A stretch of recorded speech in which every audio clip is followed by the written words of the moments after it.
Catarina Martins entrou na corrida às presidenciais perante as opções existentes ou falta delas. Assume-se como uma candidata de esquerda que quer elevar o debate político. O ódio, o ressentimento como resposta a um momento de enormes desigualdades, enormes dificuldades, é a resposta errada de uma democracia. Mas é verdade, e eu percebo o ressentimento de muitas pessoas que não veem nenhum futuro e que encontram no discurso de ódio uma espécie de consolo, de que se alguém tiver pior do que eu não vejo quão mau é o meu salário. Não resolve a vida a ninguém, mas é um instinto primário que é utilizado pelas forças da extrema-direita e que tem de ser combatido. A eurodeputada critica a dualidade de critérios da União Europeia entre o conflito na Ucrânia e a situação na faixa de Gaza.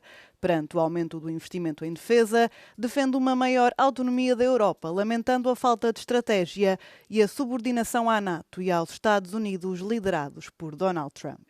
Portanto, a ideia de que nós vamos fazer investimentos que dependem em absoluto da articulação e do comando do general norte-americano é um perigo para a segurança europeia. A Europa precisava de estar a investir na sua cibersegurança, precisava ter novos mecanismos de articulação que garantissem a sua autonomia, não precisava de estar a entregar milhões à indústria de armamento, ainda por cima, para seguir a lógica de dominação norte-americana, que neste momento é um perigo objetivo para a União Europeia. Quando a União Europeia condena e bem a Rússia e impõe sanções e bem à Rússia pela invasão da Ucrânia, e depois não é capaz sequer de suspender o seu acordo de associação, ou seja, o maior acordo comercial que Israel tem face ao genocídio em Gaza, há aqui um duplo critério. E há aqui uma conivência com o genocídio. É inaceitável. Trazer para o debate político os problemas reais das pessoas é o objetivo. Ativamente contra o pacote laboral ou as alterações à lei da nacionalidade, esta semana vetadas pelo Tribunal Constitucional, Catarina Martins diz que estão em jogo os valores do país, do que este é ou quer ser. O que é que nós somos? O que é um português? E eu acho que uma criança que nasce em Portugal, que aqui estuda, que aqui está na escola, é portuguesa. E acho que esse é um valor do nosso país. Falam-nos muitas vezes dos nossos valores. Então falemos dos nossos valores. Uma criança que nasce em Portugal, que vai à escola em Portugal, não é portuguesa? Claro que é. E esta lei falha no essencial, porque falha nisso. Catarina Martins, apoiada pelo Bloco de Esquerda, assume uma candidatura individual, cujas responsabilidades são totalmente pessoais. É a única mulher a figurar entre os principais candidatos. Se eleita, seria a primeira a chegar até Belém. O Tribunal de Justiça da União Europeia considerou que o Tribunal Constitucional polaco não é independente nem imparcial. Apresenta como justificação as nomeações políticas feitas durante o anterior governo conservador. Em 2 vereditos de 2021, os juízes polacos declararam inconstitucionais decisões da Justiça Europeia. Consideraram que houve uma intromissão no sistema judicial da Polónia. Z punktu widzenia on nie może działać, on w ogóle nie funkcjonuje. I ten werdykt, to orzeczenie Trybunału Sprawiedliwości Unii Europejskiej potwierdza tylko, ale to potwierdzenie, to co wiedzieliśmy i co mówiliśmy, ale to potwierdzenie ma też istotne znaczenie praktyczne. Wydaje się, że od tego momentu będziemy mogli starać się naprawiać Trybunał Konstytucyjny poprzez uzupełnianie systematyczne składu. O Partido Nacionalista Lei e Justiça, no poder entre 2015 e 2023, colocou os tribunais superiores sob controle político. O veredito, agora conhecido, deveria, na teoria, levar a reformas nacionais para restaurar a independência do Constitucional. Esse é um requisito para o país estar na União Europeia. O Tribunal polaco sublinha, porém, que a decisão da Justiça Europeia não produz qualquer efeito. Dezenas de milhares de pessoas encheram as ruas da capital búlgara e de outras cidades do país exigindo eleições justas e um sistema judicial independente capaz de combater eficazmente a corrupção generalizada. As manifestações seguiram-se aos planos orçamentais do governo que incluíam o aumento de impostos.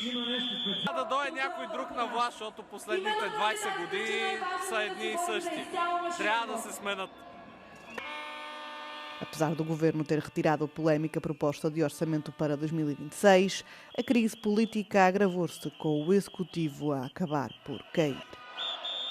Espera-se que o presidente Rumen Radev nomeie um governo de gestão e anuncie a data das próximas eleições legislativas antecipadas, as 8ª desde 2021.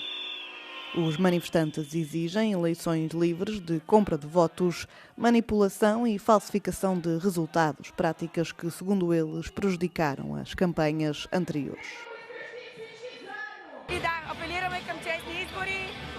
апелираме към нов бюджет.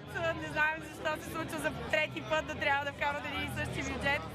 Os últimos acontecimentos deixaram o país da União Europeia sem um orçamento para o próximo ano e sem um governo regular, poucas semanas antes da adesão da Bulgária à zona euro, que acontece no início do próximo ano.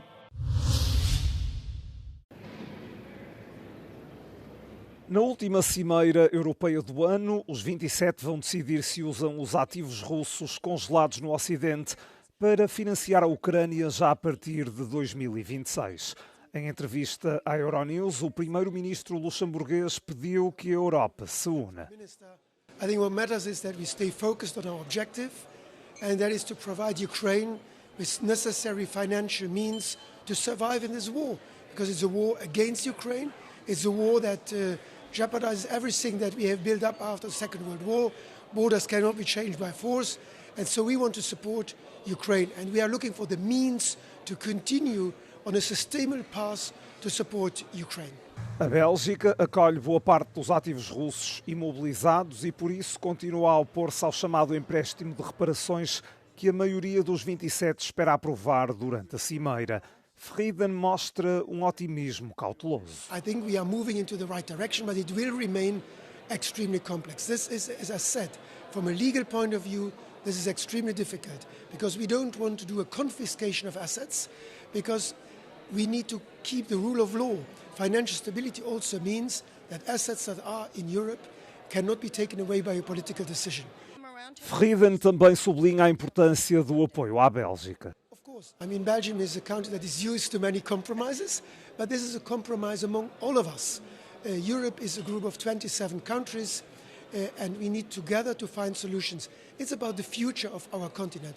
It's about whether we want a continent where force decides on how the future is decided or whether it's in a peaceful manner. And we want a peaceful manner. Por temer retaliações judiciais da Rússia, a Bélgica pediu garantias fortes aos aliados europeus antes de dar luz verde ao empréstimo.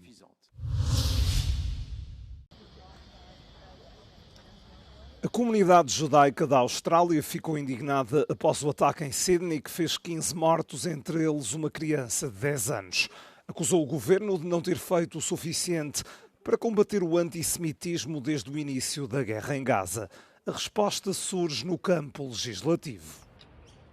The Attorney General and Minister for Home Affairs will develop a package of legislative reforms to crack down on those who spread hate, division and radicalisation. O ministro da Administração Interna terá mais poderes para cancelar ou recusar vistos a pessoas que espalhem o ódio. Será criada uma nova equipa de trabalho para garantir que o sistema educativo previne e combate o antissemitismo. A legislação inclui sanções para líderes que promovam a violência e um novo crime federal de discurso de ódio agravado. O ódio passa ainda a ser um fator agravante na condenação de crimes de ameaça e assédio na internet. O Banco Central Europeu manteve a sua taxa de facilidade de depósito inalterada em 2% na quinta-feira pela quarta vez consecutiva. Também manteve a taxa principal de refinanciamento em 2,15% e a da facilidade de cedência de liquidez em 2,40%. O Banco Central Europeu voltou a melhorar as suas perspectivas de crescimento, prevendo uma produção da zona euro de 1,4% em 2025 contra 1,2%. Prevê agora um crescimento de 1,2% em 2026 e de 1,4% em 2027 e 2028. A inflação foi de 2,1% em novembro e prevê-se que seja em média de 2,1% em 2025, antes de diminuir para 1,9% em 2026. A presidente Christine Lagarde afirmou que a zona euro está próxima do seu potencial, mas que precisa de ser mais produtiva. Alguns analistas estão agora a discutir uma possível subida das taxas em 2026, depois de Isabel Schnabel, membro da Comissão Executiva do Banco Central Europeu, ter avisado que os riscos de inflação podem estar a aumentar. O presidente dos Estados Unidos da América, Donald Trump, causou uma nova controvérsia protocolar ao adicionar placas aos retratos dos ex-presidentes no seu Presidential Walk of Fame. Joe Biden é rotulado como de Sleepy Joe, ou seja, Joe sonolento, e nas suas palavras diz que é de longe o pior presidente da história americana. Em vez do retrato de Biden, foi pendurada uma fotografia de uma caneta automática utilizada para assinar documentos. Trump também volta a repetir a alegação falsa de que as eleições de 2020 foram fraudulentas e as mais corruptas já vistas nos Estados Unidos. Já na placa de Barack Obama, culpa-o pela anexação russa da Crimeia, pela ascensão do Estado Islâmico e ataca o seu acordo nuclear com o Irão e os acordos climáticos de Paris. O seu colega republicano George W. Bush é criticado por ter iniciado as guerras no Afeganistão e no Iraque. Já de Trump existem 2 retratos com vários elogios ao seu próprio historial. Os trabalhadores dos aeroportos de toda a Europa estão a fazer greves durante a época de Natal, exigindo melhores salários e condições. Na terça-feira, em Itália, o pessoal de terra, a tripulação das companhias aéreas e os controladores de tráfego aéreo fizeram uma greve de 4 horas nos principais aeroportos, incluindo Roma, Milão e Veneza. No Reino Unido, a tripulação de terra da EasyJet no aeroporto de Luton, em Londres, fará greve de 19 a 22 de dezembro e novamente no dia 26, conhecido pelo Boxing Day, até ao dia 29. A tripulação de cabine da SAS em Heathrow também está em greve de 22 a 24 e 26 de dezembro, afetando as rotas escandinavas. Em Espanha, até ao final de dezembro, os trabalhadores da Ryanair vão estar regularmente em greve nos aeroportos de Barcelona, Madrid e Málaga. Os sindicatos chamam-lhe comportamento ao estilo Grinch por parte dos empregadores que pagam pouco durante a época alta das viagens. Estas greves tornaram-se um elemento habitual da época festiva. Os trabalhadores escolhem um dos períodos mais movimentados do ano para reivindicar melhores condições laborais.